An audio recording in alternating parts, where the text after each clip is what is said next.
கர்த்தருடைய பரிசு நாமத்துக்கு ஸ்தோத்திரம் உண்டாவதாக. இன்றைய ஜீவவார்த்தை நிகழ்ச்சியை கேட்டுக்கொண்டிருக்கும் அனைவரையும் கர்த்தருடைய பரிசு நாமத்தினால் வாழ்த்துகிறேன், ஆசீர்வதிக்கிறேன். இன்றைய தின தியானத்திற்கு தேவன் கொடுத்த வேத பகுதி அது 1 யோவான், அதில் 4ஆம் அதிகாரம், அதில் 13ஆம் வசனம். 1 யோவான் 4:13.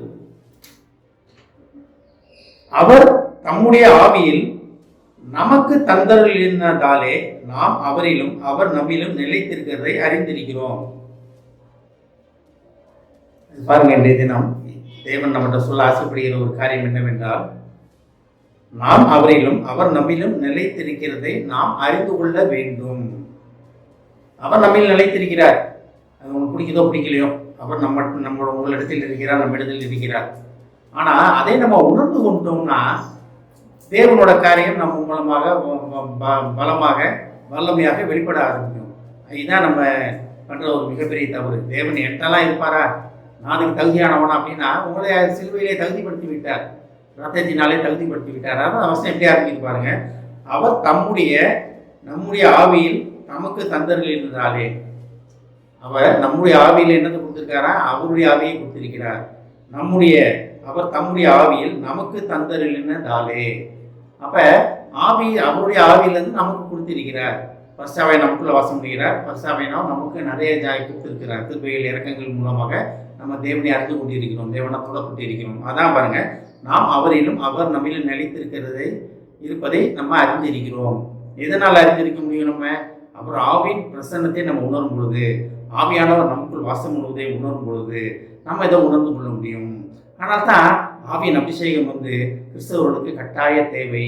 அது இல்லைன்னா அது நம்ம ஒரு நாமின கிறிஸ்தவராகவே நம்ம வாழ்க்கை முடிந்துவிடும். நம்மளை தேவன் படைச்சது ஏதோ வரணும், ஆலயத்துக்கு போகணும், வரணும், நானும் கிறிஸ்தவன் சொல்லணும், வேதம் படிக்கணும், இது தேவை, இது கட்டாயம் தேவை. இது தேவையில்லைன்னு நான் சொல்லவே மாட்டேன். ஆனால் அதற்கும் மேலான காரியங்கள் செய்வதற்காக கர்த்தர் நம்மளை அழைக்கிறார். அதுக்கு ஆவியின் அபிஷேகம், ஆவியான நமக்குள் இருப்பதை நம்ம உணர வேண்டும். ஆனால் தான் நாம் அவரிலும் அவர் நம்மிலும் நிலைத்திருக்கிறதை அறிந்திருக்கிறோம். அப்ப யோவான் மூலமாக விசுவாசிகளுக்கு எழுதுறாரு. இதே தான் யோவான் எழுதின சுவிசேஷத்தில் பார்க்கலாம். கர்த்தர் என்ன சொல்றாரு, என்னை விசுவாசிக்கிறவன் நான் செய்த காரியங்களை செய்வான், என்னிலும் மேலான கிரியைகளை செய்வான் அப்படின்றாரு. அப்ப தேவ ஆவியின் பலத்தினால இயேசு கிறிஸ்து செய்ததோடு மேலான கிரியைகளை செய்வதுதான் நம்மளோட அழைப்பின் நோக்கம், படைப்பின் நோக்கம். அதை நம்ம புரிந்து கொள்ள முடியும், புரிந்து கொள்ள வேண்டும். அதை எப்படி நம்ம புரிந்து கொள்ள முடியும்னா, ஆவியின் அபிஷேகத்தை நம்ம உணர்ந்து ஆவியினாரிடத்தில் நம்ம ஜெபிக்கும் போது, ஆவியின் நிறைந்து நம்ம ஜெபம் பண்ணும் பொழுது, ஆவியின் நிறைந்து நம்ம பேசும் பொழுது கர்த்தர் நம்மளுடன் பேசிக்கொண்டே இருப்பார், இடைப்பட்டு கொண்டே இருப்பார். அதனால் அதை கேட்டுக்கொண்ட தேவ விசுவாசிகளே, ஆவியானவர் உங்களுக்குள் வாசம் உள்ளதை உணர்ந்து அதற்கேற்றபடி நடந்து கொள்வதற்காக கர்த்தர் நம்மளை அழைக்கிறார். ஆவியின் அபிஷேகம் நம்மகிட்ட உண்டு, அது இல்லாமல் யாருமே கிடையாது. எல்லார் மேலும் மாம்சமான யாவர் மேலும் என் ஆவியை ஊற்றுவேன்றது தான் தேவனுடைய வாக்கு. அப்போ மாம்சமாக நம்ம இருக்கும் பொழுதே நம்ம ஆவியானவர்கள் ஊற்றப்பட்டு இருக்கிறோம். அப்போ தேவ ஆவியால் நிரப்பப்பட்டதை நம்ம உணர வேண்டும். தேவ ஆவியால் அதை உணர்ந்துட்டோம்னு வச்சுக்கிங்களேன், இந்த மாம்சத்தின் கிரியைகள் எல்லாமே நம்மளை விட்டு விலகிவிடும். தேவனுக்கு பிடித்தமானபடி நடக்க ஆரம்பித்து விடுவோம். இதுதான் கர்த்தருக்கு பிரியமானது. அதை அந்த வழியில் நம்ம நடத்துவது என்னன்னா, ஆவியின் அபிஷேகம். ஆவியானவர் வரும்பொழுது நம்மளை சகல சத்தியத்துக்குள்ளும் வழி நடத்துவார்ன்றதை இயேசு கிறிஸ்துவின் வாய் நடந்துன்ற வார்த்தை. அதை நம்ம உணர வேண்டும், அதை நம்ம புரிந்து கொள்ள வேண்டும். இதை கேட்டுக்கொண்ட தேவ பிள்ளைகளே, கர்த்தருடைய ஆவியானவர் நமக்குள் வாசம் உள்ளதை உணர்ந்து அந்த வழியிலே நிலைத்து நிற்பதற்காக கர்த்தர் நம்மளை அழைக்கிறார். ஆவியான ஒரு அபிஷேகம் உங்களுக்கு உண்டு. அதை வெளிக்கொண்டாட வேண்டிய பொறுப்பு மட்டும் அவங்கள்ட்ட கொடுக்கப்பட்டிருக்கிறது.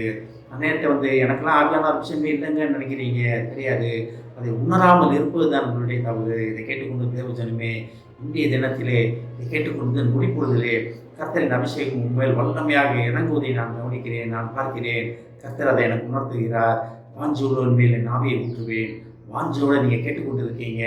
உங்கள் மேல் நாவுகள் திறக்கப்பட போகிறது, உங்கள் நாவுகள் கட்டுகள் உடைக்கப்பட போகிறது. ஆவியிலே நீங்கள் தேவனை தொழுது கொள்ள போகிறீங்க. அதனால் தான் கர்த்தர் இந்த வசனத்தை கொடுத்திருக்கிறார். நான் திருப்பி படிக்கிறேன் பாருங்க. அவர் தம்முடைய ஆவியில் நமக்கு தந்தருளினதாலே நாம் அவரிலும் அவர் நம்மிலும் நிலைத்திருக்கிறதை அறிந்திருக்கிறோம். இதை கேட்டுக்கொண்டு தேவஜனமே, தேவ ஆவி நம்மில் தந்தருளப்பட்டிருப்பதை உணர்ந்து அதற்கேற்றபடி நடந்து கொள்வதற்கு ஆயத்தமாகுவோம். ஆமென். ஜெபிப்போம். எங்களை அதிகமான அன்பின் பரலோக பிதாவே, நாம் அவரிலும் அவர் நம்மிலும் நிலைத்திருப்பதை அறிந்திருக்கிறோம் என்று நாங்கள் புரிந்து கொண்டோம் ஆண்டவரே. உங்கள் ஆவியின் பிரசன்னத்தினால் அதை நாங்கள் உணர்ந்து கொள்ள நீர் அழைப்பதற்காக நன்றி ஆண்டவரே.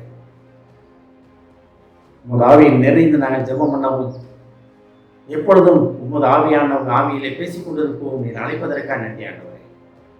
ஆவியின் அபிஷேகம் இல்லை என்று தடுமாறி கொண்டிருக்கும் இந்த பிள்ளைகளை உமது கருத்தை தெரியும் அப்பா.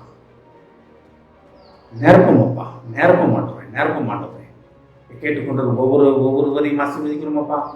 ஒவ்வொரு குடும்பத்தையும் ஆசீர்வதிக்கிறோம் ஆண்டவரே. குடும்பத்தில் உள்ள ஒவ்வொரு மேலும் தகப்பனே இந்த நொடி பொழுதில் ஆவியின் அபிஷேகம் அக்னியின் அபிஷேகம் அவர்களை நிரப்பி அவர்களை தூங்குவதற்காக நன்றி நன்றி நன்றி ஆண்டவர், நன்றி ஆண்டவர். ஆவியினால் நிரப்பப்பட்டவர்களாக உமது திட்டங்களை அறிந்து நீர் அவர்களை குறித்து வைத்திருக்கிற காரியங்களை புரிந்து கொண்டு அதனிலே நிலைத்து நிற்க அவர்களை பலப்படுத்துவதற்காக நன்றி ஆண்டவரே. குடும்பத்தில் உள்ள ஒவ்வொருவரையும் ஆசீர்வதிக்கிறோம் அப்பா. இந்த 10th +2 எழுதிய பிள்ளைகளை உங்களுக்கத்தை தெரிகிறோம் அப்பா. இந்த வாலிப பருவம் உமக்கு சொந்த மாட்டோம். நல்ல மார்க் எடுத்து நல்ல ஹையர் ஸ்டடீஸ் போக உதவி செய்ய மாட்டோம். இந்த எக்ஸாம் பேப்பர்களை திருத்தும் ஆஃபீஸர்ஸ் அந்த டீச்சர்ஸின் கண்களிலே இந்த பிள்ளைகளுக்கு தயம் கிடைக்க உதவி செய்யணும்ப்பா. ஆசீர்வதிப்பா. இயேசுவின் மூலமாய் கேட்கிறேன் நல்ல பிதாவே, ஆமென். கர்த்தர் உங்களை ஆசீர்வதிப்பாராக.